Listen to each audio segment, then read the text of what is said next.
Je vais commencer en disant quelque chose qui fait mal, mais que beaucoup d'entre nous ressentons et que nous disons presque jamais à voix haute. Ta maison ne te fatigue pas à cause de ce que tu fais, elle te fatigue à cause de ce que tu portes. Et je ne parle pas seulement de choses physiques. Je parle de culpabilité, de peur, de souvenirs, de responsabilités que personne ne voit. Il y a des jours où l'on entre dans la maison, et au lieu de ressentir du soulagement, on ressent du poids. Comme si les murs regardaient. Comme si chaque objet disait « Souviens-toi de moi ». Et si tu es femme au foyer, âgée de plus de 50 ans, tu sais exactement de quoi je parle. Parce que ce n'est pas seulement ranger, c'est soutenir une vie entière.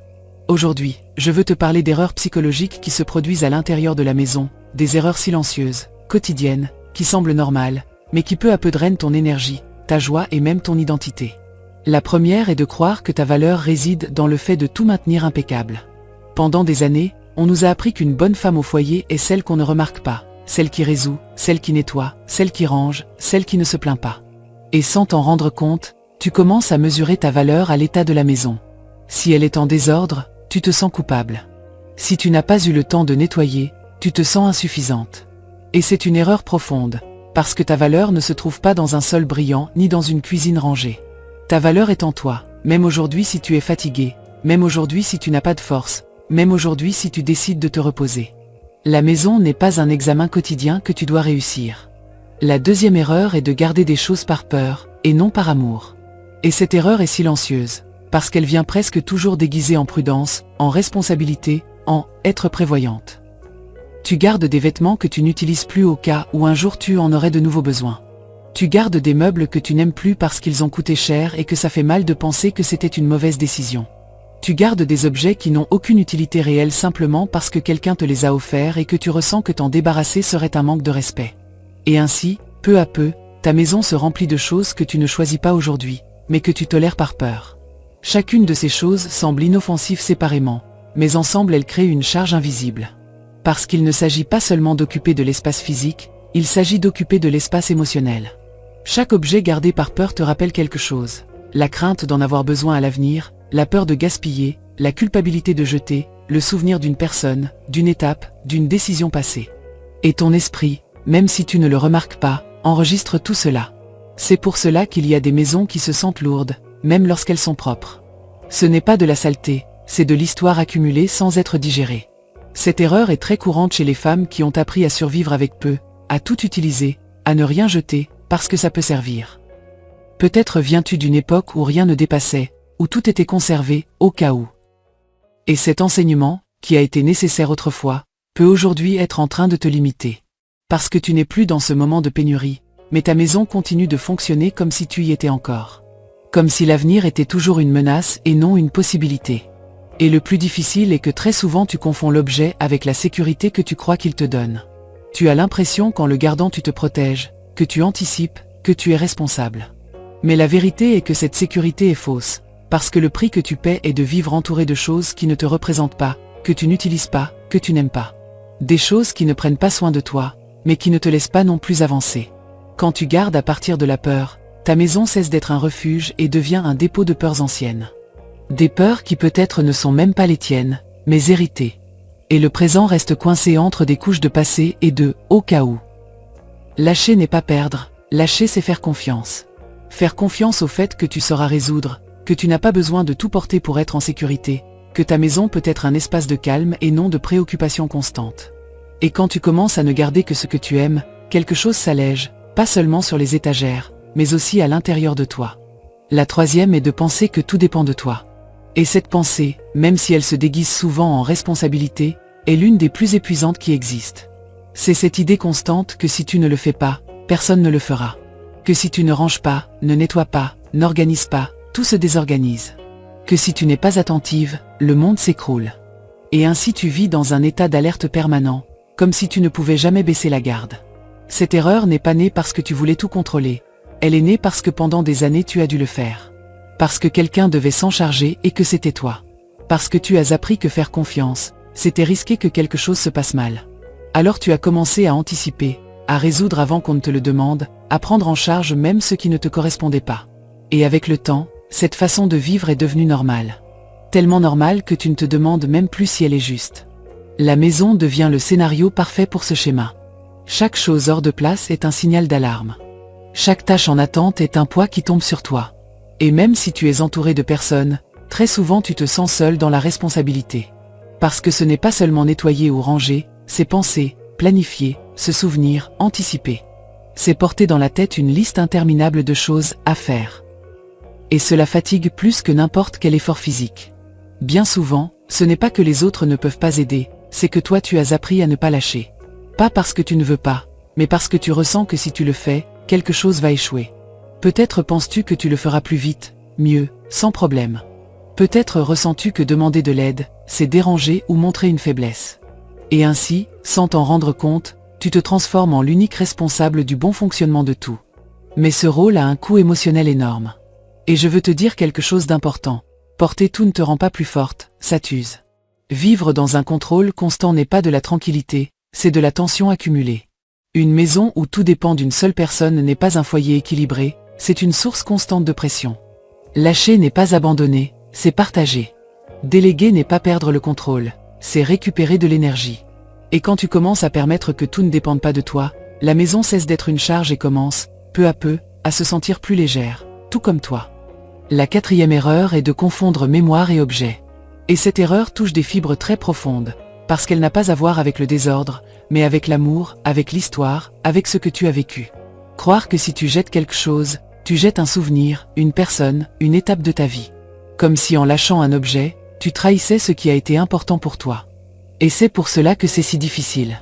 Ce n'est pas la chose en elle-même, c'est ce qu'elle représente.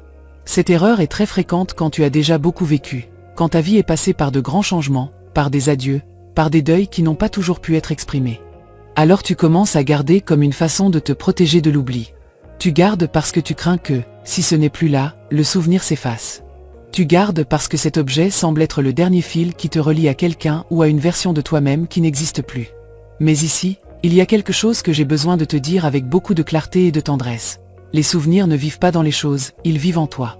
Ils vivent dans ton corps, dans ta façon de regarder, dans les histoires que tu racontes, dans ce que tu as appris, dans ce qui t'a fait mal et aussi dans ce qui t'a fait grandir.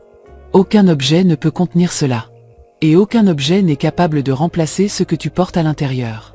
Le problème est que lorsque nous accumulons des objets chargés de passé, la maison commence à fonctionner comme une archive émotionnelle. Chaque tiroir, chaque boîte, chaque meuble se transforme en une porte vers quelque chose qui a été. Et sans t'en rendre compte, tu passes plus de temps à regarder en arrière qu'à habiter le présent. L'excès d'objets ne te protège pas de l'oubli, il te maintient attaché. Il t'ancre à des étapes qui ont déjà accompli leur cycle, même si elles restent précieuses. Lâcher un objet n'est pas effacer un souvenir. C'est reconnaître que ce souvenir est déjà en sécurité à l'intérieur de toi. C'est remercier ce qui a été et te permettre de vivre ce qui est maintenant. Quand tu commences à différencier mémoire et objet, quelque chose s'allège profondément. La maison cesse d'être un musée du passé et commence à devenir un espace pour ton présent. Un présent qui mérite d'être vécu avec plus de légèreté, avec plus d'air, avec plus de calme. La cinquième erreur est d'utiliser la maison comme refuge émotionnel sans t'en rendre compte. Et cette erreur est très humaine, parce que personne ne nous a appris à faire autrement. Quand tu es triste, tu achètes quelque chose pour te remonter le moral. Quand tu te sens seul, tu commences à garder, à faire entrer des choses, à remplir des espaces. Quand tu ressens un vide difficile à expliquer, tu le combles avec des objets, avec des sacs, avec des choses nouvelles qui, pendant un moment, te font te sentir mieux. Et ce n'est pas une faiblesse, c'est de la survie émotionnelle. La maison, peu à peu, commence à absorber des états émotionnels qui n'ont jamais été dits à voix haute. Chaque objet entre à un moment précis. Un achat fait un jour triste, quelque chose qui est arrivé quand il n'y avait personne à qui parler, quelque chose qui a été gardé pour ne pas ressentir. Et le problème n'est pas la maison ni les choses, le problème est que pendant des années on nous a appris à nous occuper, mais pas à ressentir. À continuer, à résoudre, à ne pas nous arrêter pour écouter ce qui se passe à l'intérieur de nous. Alors le désordre n'est pas toujours un manque de temps ni de la paresse, très souvent c'est un signal émotionnel qui demande de l'attention. C'est une émotion qui n'a pas trouvé de mots et qui a cherché de l'espace. C'est une tristesse, une solitude, une frustration qui s'est accumulée sous forme d'objets. C'est pour cela qu'il y a des maisons qui se sentent lourdes émotionnellement, parce qu'elles portent des silences, pas seulement des choses. Cette erreur est particulièrement fréquente chez les femmes qui ont passé beaucoup de temps à prendre soin des autres. Parce que quand tu prends soin, tu te repousses. Et quand tu te repousses trop longtemps, quelque chose à l'intérieur commence à demander à être vu. Et comme il n'y a pas de temps pour s'arrêter, Cette demande se manifeste dans la maison. Pas comme un problème, mais comme un message. Quand tu commences à regarder le désordre avec cette perspective, tout change. Tu ne te juges plus, tu t'écoutes. Tu ne te culpabilises plus, tu te demandes quelle émotion se cache derrière. Et là commence un processus beaucoup plus profond que le simple fait de ranger. Commence une réconciliation avec toi-même. Parce que quand tu apprends à t'occuper de ce que tu ressens, tu n'as plus besoin de remplir les espaces avec des choses. Tu commences à les remplir de calme, de présence, de soins réels. La 6e erreur est de croire qu'il est déjà trop tard pour changer. Et cette pensée apparaît à voix basse, presque comme une résignation. Des phrases comme « à cet âge je ne vais plus changer »,« j'ai toujours été comme ça »,« je m'y suis déjà habitué », se disent comme si c'était des vérités absolues, alors qu'en réalité ce sont des peurs déguisées en réalisme. Des peurs de bouger quelque chose qui est resté pareil pendant des années, des peurs de découvrir qu'il était possible de vivre autrement. C'est l'une des pensées les plus dangereuses, parce qu'elle ne fait pas mal d'un coup, elle fait mal lentement. Elle te retire peu à peu l'espoir d'aller mieux. Elle te fait accepter des inconforts qui n'auraient plus à être là. Elle te convainc que la fatigue, le poids, le désordre émotionnel font partie naturelle de cette étape de la vie, alors que ce n'est pas le cas. Ce n'est pas l'âge qui fatigue, c'est porter ce qui ne te représente plus. Changer n'est pas recommencer à zéro, et c'est important de le comprendre. Il ne s'agit pas d'effacer ton histoire ni de te transformer en une autre personne. Il s'agit d'ajuster le cap, de faire de petits mouvements qui soulagent beaucoup. De reconnaître que la femme que tu es aujourd'hui n'a pas besoin de la même chose que celle dont tu avais besoin il y a 20 ou 30 ans. Et c'est normal. Changer, c'est aussi honorer tout ce que tu as vécu, et non le nier. Très souvent, la maison reste ancrée à d'anciennes versions de toi. À la femme qui élevait, qui courait, qui résolvait tout. Et toi, tu n'es plus à ce moment-là, mais ton environnement continue de fonctionner comme si tu y étais encore. C'est pour cela que ça pèse. C'est pour cela que ça fatigue. Parce que tu vis dans un espace qui n'accompagne pas ton présent. Ta maison peut accompagner une nouvelle étape. Elle n'a pas besoin d'être un musée de tout ce que tu as été. Elle peut être un lieu qui reflète qui tu es maintenant, ce dont tu as besoin aujourd'hui, le rythme que ton corps et ton esprit demandent. Et tant qu'il y a de la vie, il y a une possibilité de changement. Peu importe l'âge, ce qui compte, c'est la décision de vivre plus légèrement les années qui viennent. La 7e erreur est de normaliser la fatigue constante. Dire « c'est normal, nous sommes toutes fatiguées, c'est comme ça la vie ». Et non. Être fatigué tous les jours n'est pas normal, même si c'est devenu courant. Ce n'est pas une médaille, ce n'est pas une obligation, ce n'est pas le prix que tu dois payer pour être femme au foyer ou pour être arrivée à cette étape de la vie. C'est un signal. Un signal que le corps et l'esprit essaient de te montrer depuis longtemps.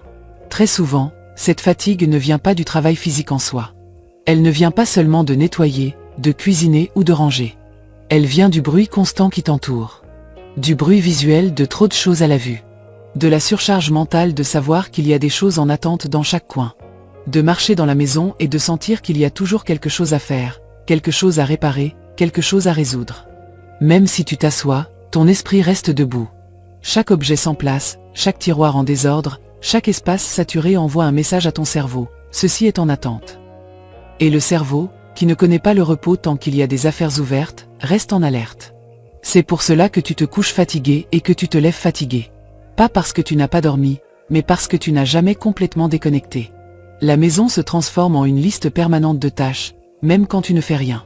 Cette erreur devient dangereuse quand tu commences à croire que ça doit être ainsi. Quand tu compares ta fatigue à celle d'autres femmes et que tu la normalises. Quand tu cesses de te demander pourquoi tu es si épuisé et que tu continues simplement.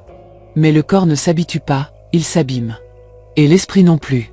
Il apprend seulement à survivre en mode automatique.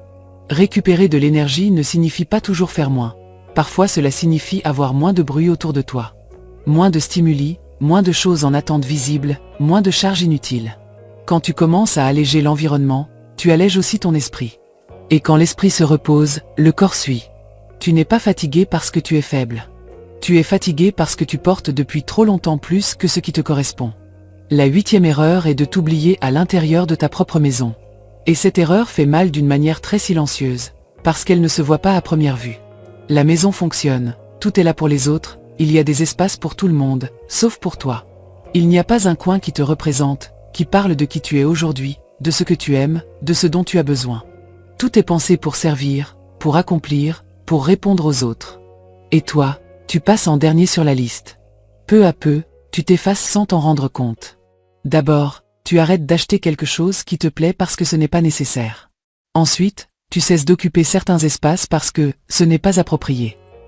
Puis tu ne te demandes même plus ce qui te ferait te sentir bien à l'intérieur de ta propre maison. La maison reste pleine de choses, de routines, d'objets, mais toi, tu te sens vide. Comme si tu ne finissais pas de trouver ta place dans l'endroit que tu soutiens tous les jours. Cette erreur est très courante chez les femmes qui ont consacré une grande partie de leur vie à prendre soin. Parce que quand tu prends soin, tu t'adaptes. Et quand tu t'adaptes pendant trop longtemps, tu oublies de t'écouter. La maison devient une extension du devoir, et non du désir. Et cela, avec les années, se paie. Parce que vivre dans un espace où tu ne te reconnais pas use profondément.